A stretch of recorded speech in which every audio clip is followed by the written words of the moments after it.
یک جوان کەسایەتیان کۆ هەرزوو کارڤەدان هەبوویە و داخوایانیەک دەوێ دەربارەی دەبەڵاف کرد ڕێز براهیم برۆیە و ئەندامی کۆمیتا پەیوەندیان دەرڤەیە ئەنە کەسێ دۆه دناوان و ڕۆژێدا من بەحث کرد و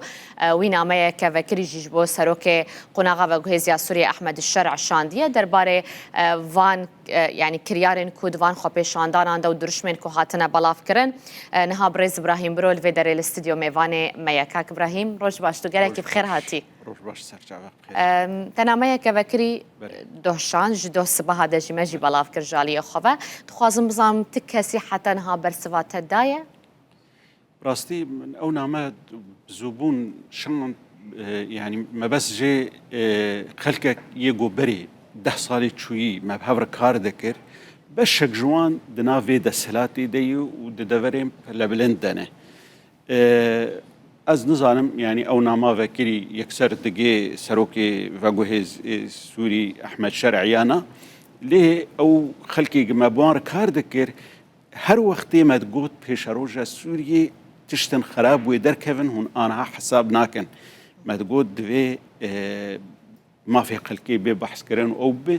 پڕێ سووریا دەدیتن بشار الأسد بکەوێ تو کێشەت سووری دنامینە بەرۆڤاژی وێنا تشتێ نەخویانیژی دەرکەت یعنی بەری قوناغا ئەسد بەلکی مشکلا ئەخوان مسلمینە هەبوو ئا کووردا هەبوو لە دوو وێنا هەنێکی مەسەلێ سریانە ئاشوریا تورکمانە هەبوو یەک ڕۆژێ مەسەلەی عەلەویات نەبوو یێ درزیات نەبوو ئانەها ژە پشتی ئەف دەسەلات هات و یەک ڕەنگ حکم دەکێ ئەو کەسێ گبەرێ ینی تائیفاوان دەسەلات بوو مەترسیە سەرخۆت بینن درزی ینی دەرکەتن دەما بەرێدێ ئەو ینی هێزاوان و ئەوێوان گەلکی تو نەبوو ئیرۆ بوونێ ینی ئالیکی بهێز ji ber wilo jî ئێمە ینی مەخواست ez wê namê di wan yanî xwepêşindanê giçê bûn ew sivkatiyê gi Kurda û xêrî Kurda jî hat kirin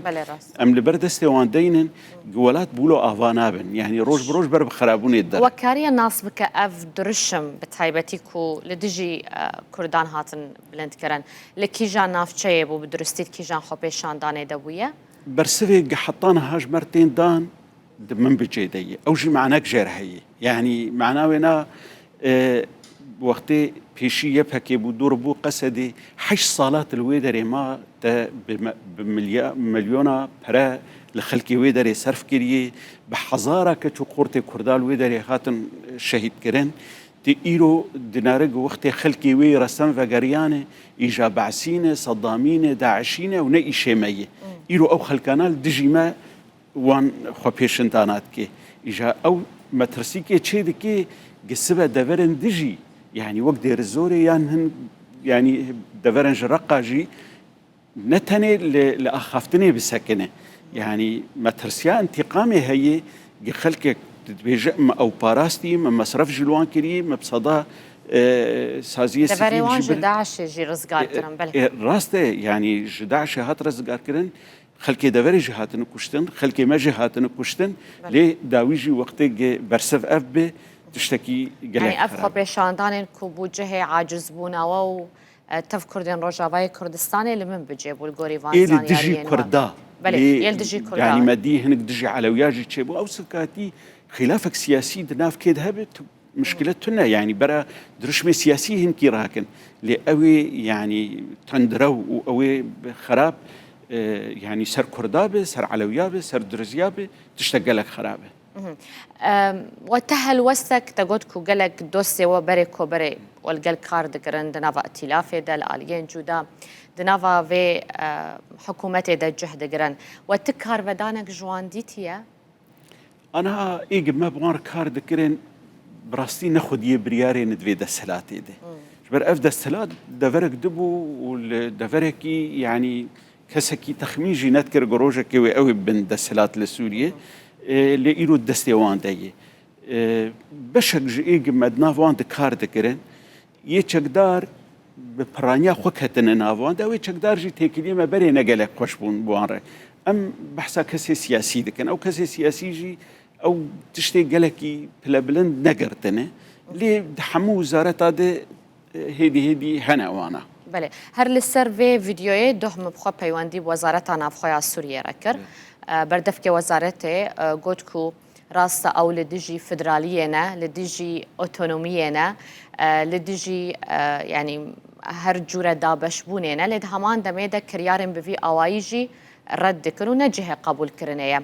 هون چاوره چه دکن جه حکومت سوریه دوی هلوسته که چاوا بستین الهمبری وی خو پیشاندانه و وان درشمان دەست پێکێ دوێ دەوڵەت حکوومەتە سووری و لەسەر ینی ئاستا سەرۆکێ بەگوهێز ینی ئیرۆ هەیە خیتابێکی واضحش هەموو سووریار هەبێ خۆ ببینێ سەرۆکێ هەموو سووریانە سەرۆکێ بەشێکی تائیفاکی مەزهبێکی خەلکێکی تەنێ یا دێ ینی ئەف شاشتیەکی تێنکردن ئەف غڵەتیە تێنکردن بێن محاسبەکردن محکەمە لە بەروان بێن vekردن یا گرنگتر گدانوستندن به هر پێک هاتی گیره بنونەرێ وێر بێکردن بنونەرێ وی پێک هاتی یعنی ئیرۆ هەگەر وەک کورد ینی هەفتەی ساڵی تەفگەرە سیاسی کوردی کارگریە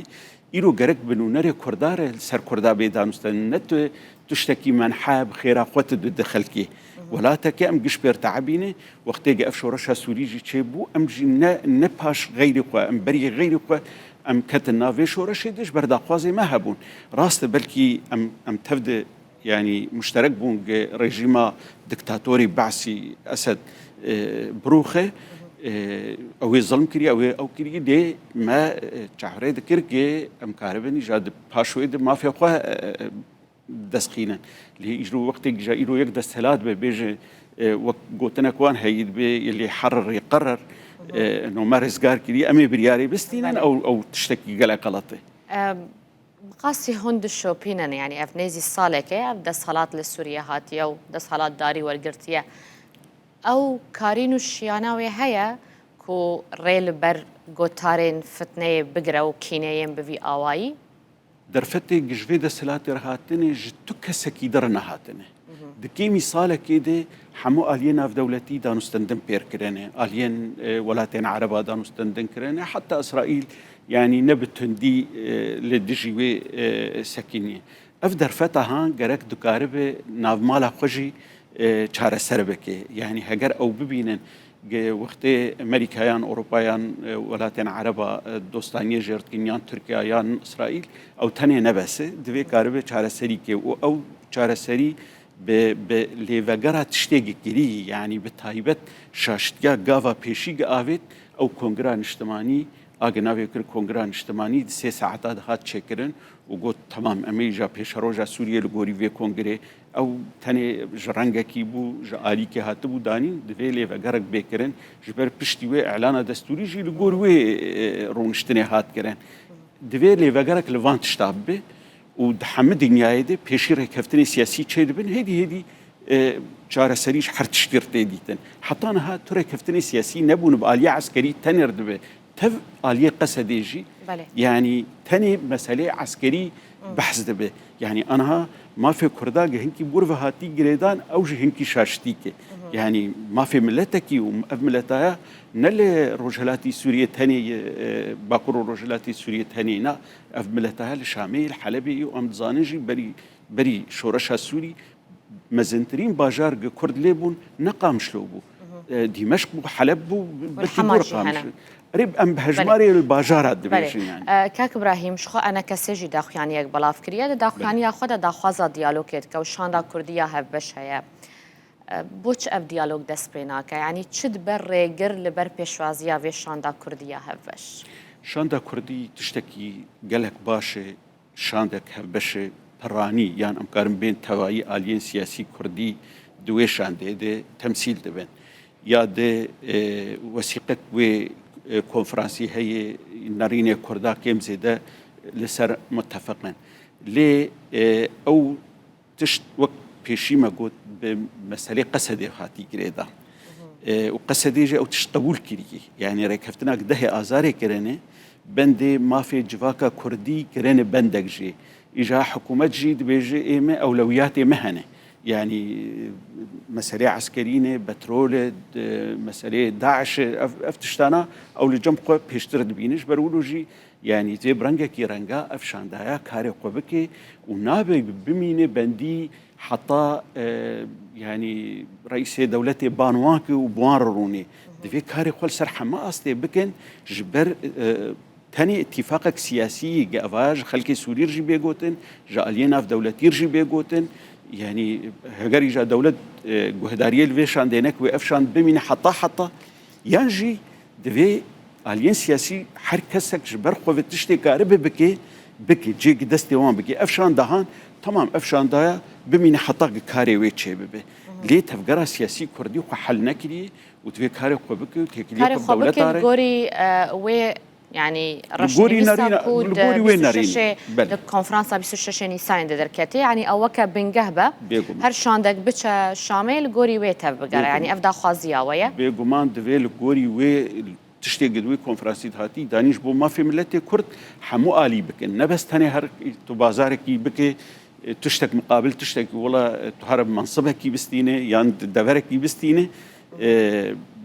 ومسألة نتوي تأجيل ببين وحتى والله أمتى بن قناغة كيده قناغة فجوهز قال لك جرنجي والسوري بدمك دريش هاتي داني 5 سال رئاسة أمريكا دريش ترى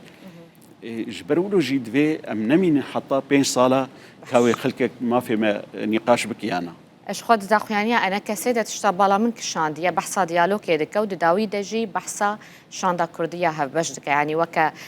دو بشن جدا دبكو هون جدا بتشن ديالوج بكن إما أم حزناكن يعني جدرفي وي اتفاق 26 نيساني ديالوج بكردار بكرن ليه إيرو آلي كده در بحثا حرت شتيبك قصدي در بحثا حرت شتيبك إدارة در حرت شتيب بالبهدي حرت بحثا دستوري كان بحثا مسألة شاندي دكن ين قاندنة دكن أفجش مسألة سياسية تاني يعني ركفتنا ما قصد مسألة عسكري إداري دانستندنا بكي ليه دشت تشتكي سياسي وتايبت تشتي بدستوري في جريداي أنا يعني بكاري شاندا هبش رادبت يعني إيرو إدارة ذاتي ينجي قصدي وكاريج دستي وشانده هنكي هدي دردقينه وأف شاشتي جلك مزني يعني في حرية كاري قبك جا كاري وشانده تني يعني رب العالمين وقتي خلقت شيء كريه وأديان داخستني ملائكة بري إنسان شيء كريه حر ملائكة كاري كيوي هي إجا إيه ماجي شاندك ما هي بلكي أنا كاري ويتنا ليه دفع محمد كاربك يعني دفع محمد جبو ملتي أخوة نمعقول ما حفتي صاري كار كريه أنا هاجي أم كاغتا قدستي شخص كيخن يا آلي كيخن أم بيجا حطا إجا تكاربش مرة بتجيبين شخو فرمانداري هستدد في سرداناوية داوية دشود هو كيجي دجيبين الجل سركرداتية هرمان كردستاني بحثا في مجاري كر وتكازيل سر چونا شاندا كردي جيكر تبيش كتنك دفي درباري ده هي يعني ديار بويا شان دچا ناچا كنگي دچا نا تشتي ام تزانن بلكي ينافوان بخوجي ناف حكومتي وقصديجي نولو قافي بيش در نبس تاني شاندا كردي بيش نچوي بله گلکی سپاسیاتتکم کاک ابراهیم برو اندام کمیته پیوندی اندر ویا انا کسیل و در الاستودیو تو میوانی ما ویتو گلکی بخیر هاتی سپاس